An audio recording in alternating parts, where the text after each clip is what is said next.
देता हूं कि आपने समय दिया, कई विरोध में और कई पक्ष में अपनी भावना व्यक्त की। मैं महामहिम राज्यपाल जी के अभिभाषण के पक्ष में समर्थन में खड़ा हुआ हूं। छत्तीस कौम की जनता ने भरोसा करके आशीर्वाद देकर मुझे दूसरी बार इसी राजस्थान की विधानसभा में जो भेजा है कि ये नौजवान, हमारा बेटा, हमारा भाई, हमारे मुद्दे, हमारे क्षेत्र की बात मजबूती से उठाऊंगा।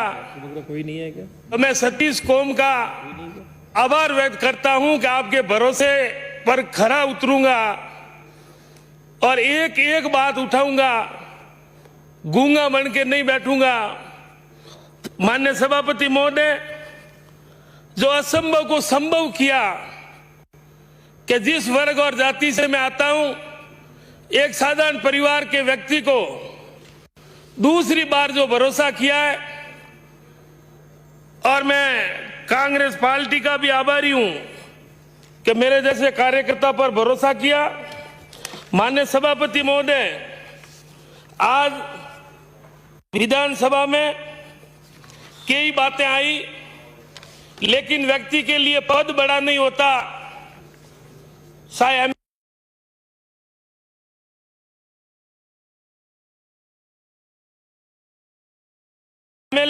जनता का विश्वास बड़ा होता है। इसी विश्वास के साथ माननीय सभापति महोदय, कहावत भी है और एक समय भी था कि उत्तम खेती, मध्यम व्यापार और नीच नौकरी। आज किसान की हालत और दुर्दशा देखते हैं।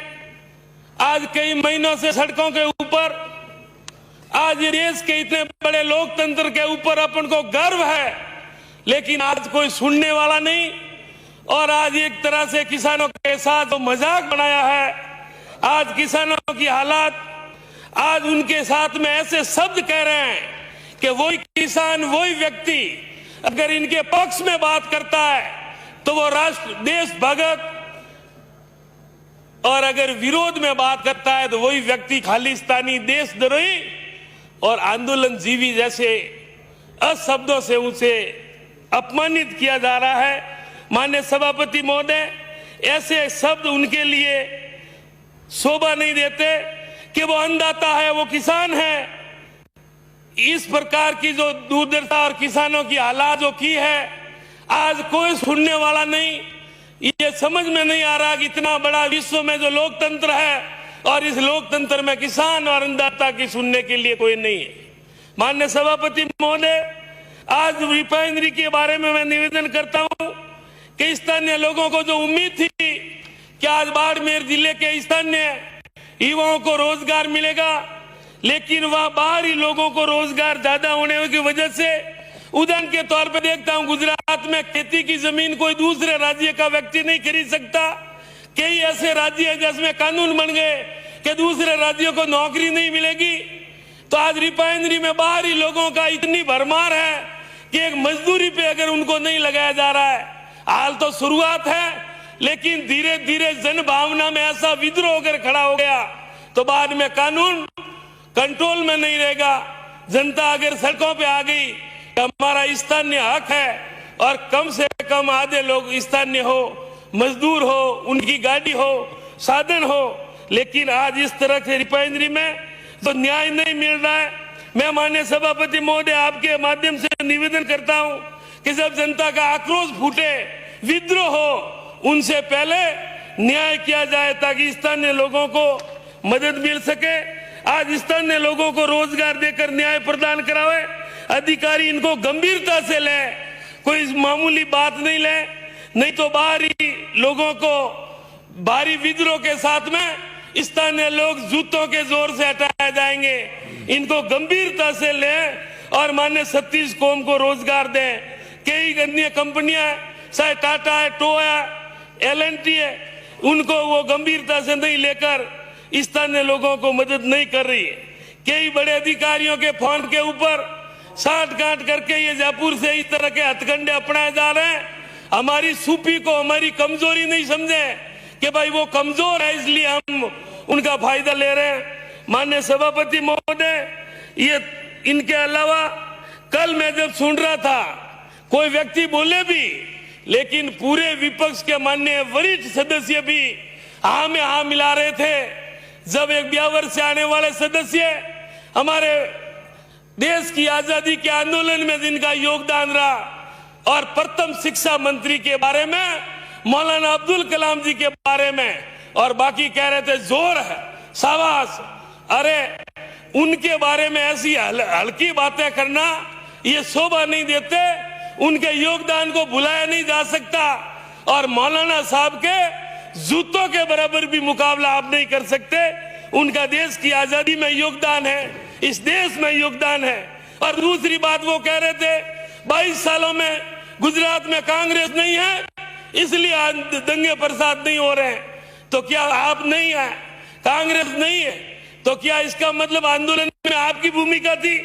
माननीय सभापति महोदय, इन्होंने सोनिया गांधी जी का जिस तरीके से विरोध किया, सोनिया जी इस भारत की बहू ने यह साबित कर दिया कि देश में महात्मा गांधी जी के बाद में किसी ने त्याग का अगर उदाहरण दिया है, त्याग किसी ने किया है, उनका नाम सोनिया गांधी जी है। सोनिया गांधी जी का विरोध कई बार उनके अलावा अभी कल कह रहे थे कि वो व्यक्ति पैसा नहीं दे सकते, राम के मंदिर में किसी के बाप की बपोती और ठेका नहीं है, भगवान राम किसी पार्टी विशेष के नहीं है, भगवान राम विश्व के है, पूरे संसार के है, हम भी भागीदार हैं। आपको अधिकार नहीं है कौन पैसा देगा और कौन पैसा नहीं देगा। इस भगवान राम के नाम पे, कभी सैनिकों के नाम पे, कभी गौ माता के नाम पे, ये वोटों की राजनीति करने में ये जो माहिर लोग जनता समझ चुकी है। माननीय सभापति महोदय, आपके साथ में है वो देशभक्त, अगर विरोध में बात करता है वही व्यक्ति रातों रात देशद्रोही हो जाता है। क्या वो आपके पास में कोई फिल्टर मशीन है कि वो व्यक्ति आपके पक्ष में हाँ में हाँ मिलाए? वो देशभक्त आपके ऐसे प्रमाण पत्रों की कांग्रेस के कार्यकर्ताओं को जरूरत नहीं है। माननीय सभापति महोदय, आज एक हर बच्चा, हर आम आदमी जब पूछता है कि राजस्थान का विकास पुरुष कौन है, तो उसका उत्तर होता है लोकप्रिय मुख्यमंत्री अशोक गहलोत। माननीय सभापति महोदय, आपस में इनके होड़ लगी हुई है, मैं भाषण बढ़ा दूं, मैं भाषण बढ़ा दूं, मैं बड़ा हो जाऊंगा। अरे आप क्यों परेशान हो रहे हो? आप 4 सालों के लिए है। 1 साल पहले मैडम वसुंधरा जी रथ पे सवार होकर आएगी और आप पीछे दौड़ोगे, मुझे पीछे बैठने में जगह मिले।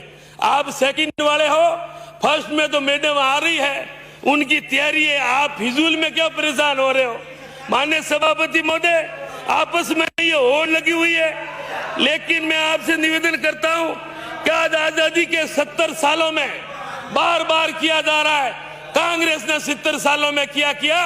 अगर कांग्रेस ने नहीं किया होता तो आज आप वहां सरकार में नहीं होते। ये पवित्र लोकतंत्र है, पवित्र लोकतंत्र में कांग्रेस ने न्याय किया है, और न्याय के साथ में देश में राज करने के कारण आज एक साधारण व्यक्ति देश का प्रधानमंत्री बना है। 70 सालों में जो इमारतें खड़े की, जो संस्थाएं बनाई, आज आप 7 सालों में बेचने का काम कर रहे हैं। वही बातें जब हम सुन रहे थे, ओबामा लाल आंख दिखा के बात करनी सही है। अरे लाल आंख आज सफेद क्यों हो गई? ट्रंप सरकार, अब की बार ट्रंप सरकार झूला झूलाए, और झूले झूलने वालों ने देश की धरती के ऊपर जो कब्जा किया है, आज ये अपन बर्दाश्त नहीं कर सकते। माननीय सभापति महोदय, कोरोना महामारी को बढ़ावा मिला नमस्ते ट्रंप के कारण, डिले हुआ, और आनंद फानंद में लॉकडाउन लगाने की वजह से रेल को भेजा कहीं जा रहा था, रेल कहीं जा रही थी। ये इनका प्रबंध, जो पोल इनके सामने जो खुली है, आज मान्य मजदूर कितनों की मौतें हो गई, कितने भूखे लोग सड़कों के ऊपर पैदल गए, क्या हालात हुए, वो किसी से छिपे हुए नहीं है। माननीय सभापति महोदय, मैं माननीय राजस्थान के लोकप्रिय मुख्यमंत्री जी का दिल से आभार व्यक्त करता हूं। राजस्थान की जनता आभार व्यक्त करती है कि उन्होंने आज कोरोना जैसी महामारी में विशेष प्रबंध और मेहनत की और उनकी सूझबूझ और उनके अनुभव के कारण राजस्थान आज देश में मॉडल साबित हुआ है। लोग कह रहे थे गुजरात मॉडल, आज गुजरात मॉडल नहीं, देश का अगर कोई मॉडल है और हर क्षेत्र में कोई अव्वल है तो उस राज्य का नाम राजस्थान है। और राजस्थान का नेतृत्व करने वाले लोकप्रिय गरीबों के मसीहा, उनका नाम अशोक गहलोत जी है। माननीय सभापति महोदय, दिन रात उन्होंने मेहनत करी और महंगाई की बात हर मुद्दे पे बात कर रहे हैं, लेकिन महंगाई के ऊपर आप सुप क्या है? 300 रुपये की गैस की टंकी 900 रुपये हो गए। आ गई स्मृति ईरानी जी, जो आए दिन टंकी ऊपर उठाए बैलगाड़ी के ऊपर नाटक कर रहे थे, आज 900 रुपये में गैस सिलेंडर मिल रहा है। सुप क्या है? माननीय सभापति महोदय, तुलना बार बार हरियाणा की जा रही है। मैं माननीय विपक्ष के सम्मान्य साथियों से इज्जत के साथ निवेदन करता हूं कि आप तुलना हरियाणा की करते हैं, आप तुलना मध्य प्रदेश की क्यों नहीं करते? वहां कितना है, क्या महंगाई है, क्या तेल के भाव है, क्या वहां के हालात है? आप एक छोटे राज्य हरियाणा की तुलना करके अगर आप इतने ही जनता के हितैषी है तो अपन सभी मिलकर प्रस्ताव पारित करें और भारत के प्रधानमंत्री माननीय नरेंद्र मोदी जी से निवेदन करें कि ये गैस के दाम और के तेल के दाम कम करें। स्पेशल एक्साइज ड्यूटी के नाम पे आज जो नेपाल में तेल हिंदुस्तान से जा रहा है और भारत से हिंदुस्तान से नेपाल में तेल सस्ता क्यों मिल रहा है? ये जवाबदारी किसकी बनती है? ये इधर और इधर बातें करने से जनता आपको माफ नहीं कर सकती।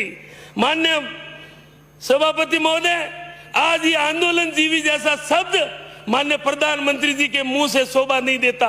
जीवन भर अटल जी और आडवाणी जी आंदोलन किए, इनके कारण आप पहले सीएम बने। केजरीवाल जी और अन्ना हजारी जी ने, बाबा रामदेव ने मेहनत की और अड्डानी और अब्बानी के आशीर्वाद से आप पीएम बन गए। क्या वो आप आंदोलन जीवी, अगर आंदोलन करने वालों के लिए शब्द उपयोग शोभा नहीं देता है, अगर आप इनको आंदोलन जीवी कह रहे हैं तो आपकी पार्टी के वरिष्ठ नेता आज भी बैठे हैं। आडवाणी जी ने जिंदगी भर आंदोलन और सड़कों के ऊपर मेहनत की, तो क्या उनके लिए शब्द भी ये लागू हो गए? आज आंदोलन करना इस लोकतंत्र में आम आदमी का अधिकार है। हक मांगना कोई गुनाह नहीं है। किसान कह रहा है हमारा भला नहीं करो, मेहरबानी करके जो नियम है वही लागू करो, और आप कह रहे हैं हम आपकी मदद करेंगे, हम आपका भला कर रहे हैं। अरे कोई व्यक्ति मना कर रहा है तो आप जबरदस्ती किसको फायदा देने के लिए कर रहे हैं?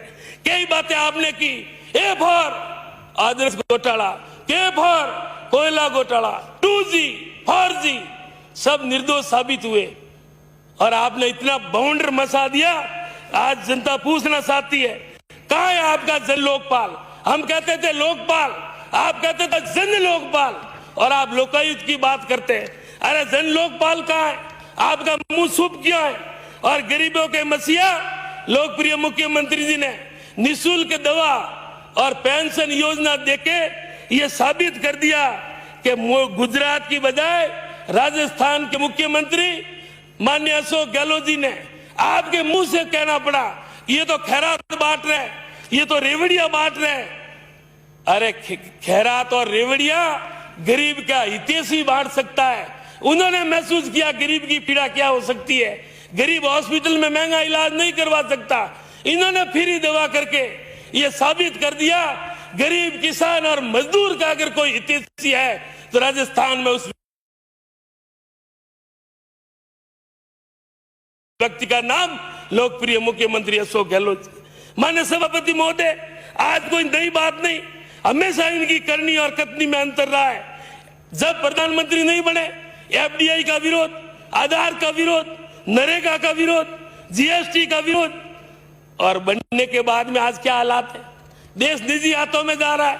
जयपुर का एयरपोर्ट चला गया, कई हवाई अड्डे गए, आज कई रेलें दे रहे हैं। और माननीय 2 मिनट में मैं माननीय सभापति महोदय, आज मन की बात लोकतंत्र है, कोई जरूरी नहीं कि मुख्यमंत्री और प्रधानमंत्री जी ने कह दिया वही सही है। आम आदमी को भी बोलने का अधिकार है। ये सुनने की बजाय इतने घूमने के बावजूद भी, झूला झुलाने के बावजूद भी, खुद चाय पिलाने के बावजूद भी आज अपनी विदेश नीति फैल क्यों है?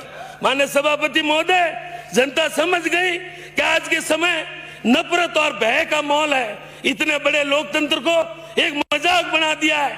पत्रकार दबाव में तानाशाही रवैये के कारण किसानों के साथ जो मजाक किया जा रहा है, लोकतंत्र के बाकी स्तंभ कमजोर कर रहे हैं।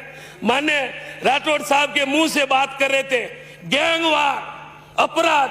अरे मेहरबानी करके आपसे मुंह से शोभा नहीं देता, क्योंकि आपके ऊपर दाग लगा है, और दाग लगा हुआ व्यक्ति अगर गैंगवार की बात और अपराध की बात नहीं कर सकता।